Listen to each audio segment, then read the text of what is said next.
Imagine it's your last day at class or final exams, and instead of hunkering down waiting for that final exam to be handed out, instead you're bringing in food, hot-cooked food and pastries, and you're huddled in a corner with your cohort discussing that final bit of preparation before you present your first ever designed website.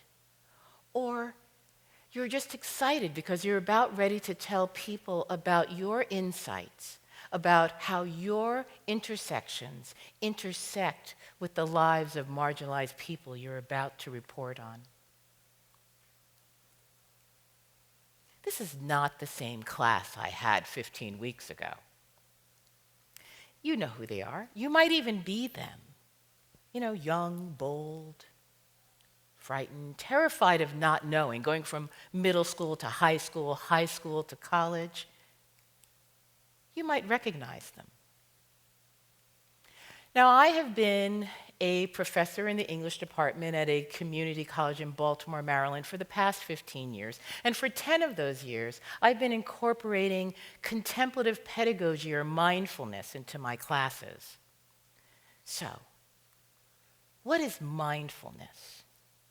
So the best definition is one by Jon Kabat-Zinn, which is paying attention in a certain way, on purpose, without judgment.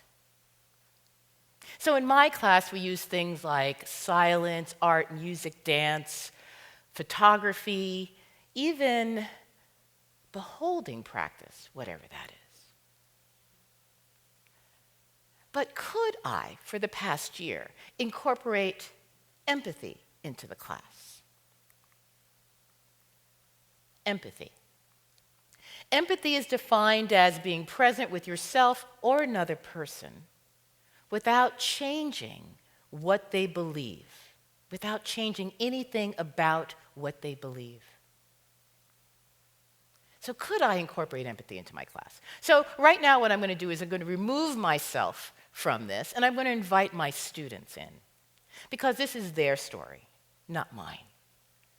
And what we're going to do is together find out about what they did, so you'll be joining them, or we'll be also looking at photos of their work.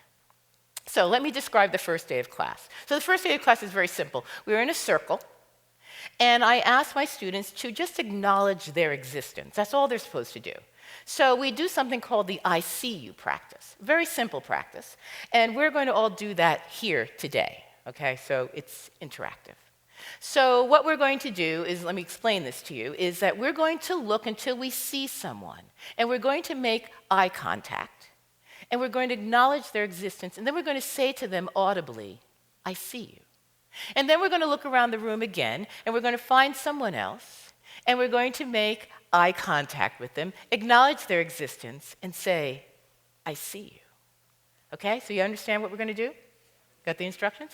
Okay, so what we're going to do is look around the room, and we're going to do this until I tell you to stop, and just look at someone and say, I see you. Go.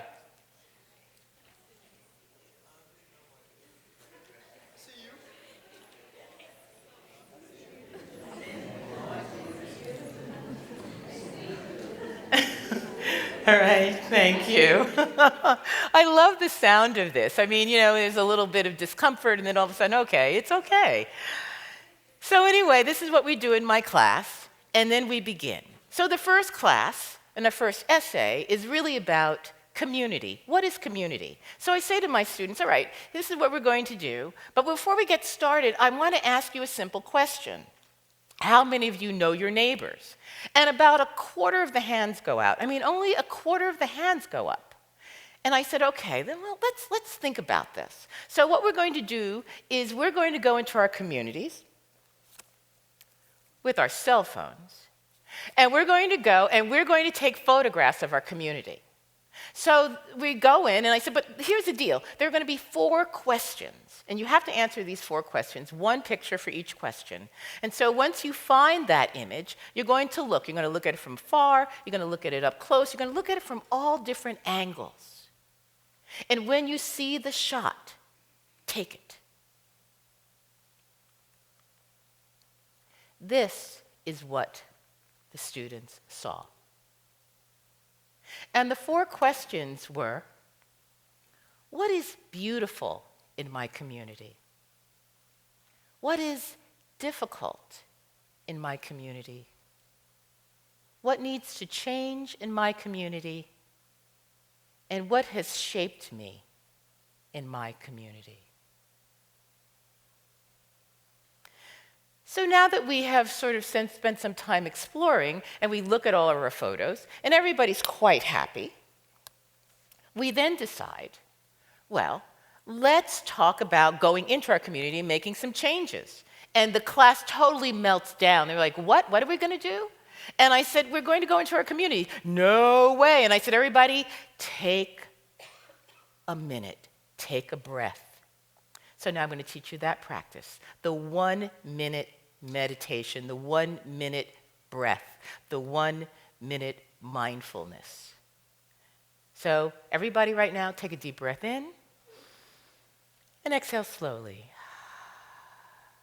Ooh. Again, take a deep breath in and exhale slowly.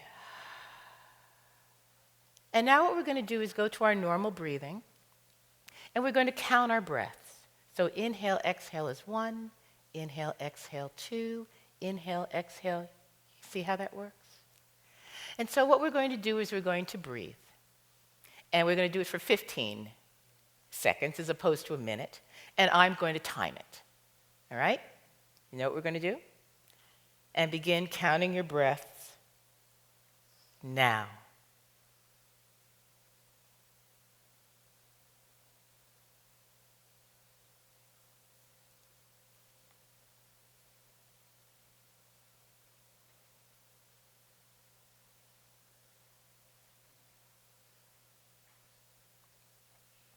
And stop.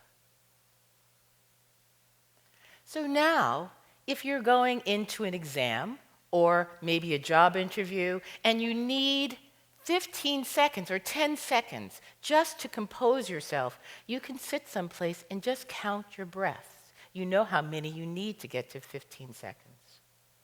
Or if you're a faculty member or a teacher or instructor and you're posing a particularly difficult question, you can sit for 10 or 15 seconds counting your breaths while your students have time to reflect. So now everybody's calm. And I said, so what are the concerns? And they say, okay, professor, all right. Nobody in my community talks to each other. No one talks to each other. Well, why don't you take the next 3 weeks and just, when you see a person, just say, hi, how you doing? Okay. Professor, you have seen what's in my neighborhood. It's nasty. The people are nasty. They throw things down. I mean, it is disgusting. They have no respect. Well, maybe for the next 3 weeks, you and a friend, twice a week, can go and pick up the garbage on your block. Okay, professor, there's this old man. He lives across the street from me, and he will talk your ear off. I have no idea what he's talking about. Well, maybe you should just listen. And this student did listen. And what she heard was he was a veteran. And he went to this park not too far from his home. And he loved it there because it told the rich history of the military in the community. So my student went there. And she realized this is an incredible park. And it was only a block away from her home. She'd never been there before. Empathy. I'm going to share a story about another one of my students with the ICU practice. She decides to do the ICU practice in her job, which is Home Depot. So she's going up to people in Home Depot. I mean, really, going up to people in Home Depot, and she's saying to them, oh, I see you. And then, people are moving away. They're kind of moving. And she did this for the whole day at work. I mean, she went up to people, everyone. And finally, it was the last person. The end of her workday, a customer, she went up to her and said, "I see you." And she walked away because the woman was a little alarmed. But she heard these feet running behind her, and she turned, and it was that woman. And she said to her, "Thank you for seeing me." Empathy. So now it's the end of the semester, we're working on our research paper, and we're looking at marginalized people and marginalized group, and how do we kind of evaluate and write about these folks. And in the meantime, I've also thrown in a few things to make it a little more complex. I've thrown in things like, well, did you know that there are other people that marginalized people don't particularly like? And therefore, you're going to have to understand that because these are marginalized people, maybe marginalizing other people. And the students are like, oh, this is really way too much. And we focus in on it, and we research, and we realize that, wait a minute, there's something here. And they're using words like empathy and compassion and love. And so I have them create a 5-slide PowerPoint, and that PowerPoint has an image that will represent that marginalized group. And we're going to sit with that image, and we're going to behold and just deal with the emotions that come forth. And this is one of those images. So why don't we just behold what my students looked at about this particular group.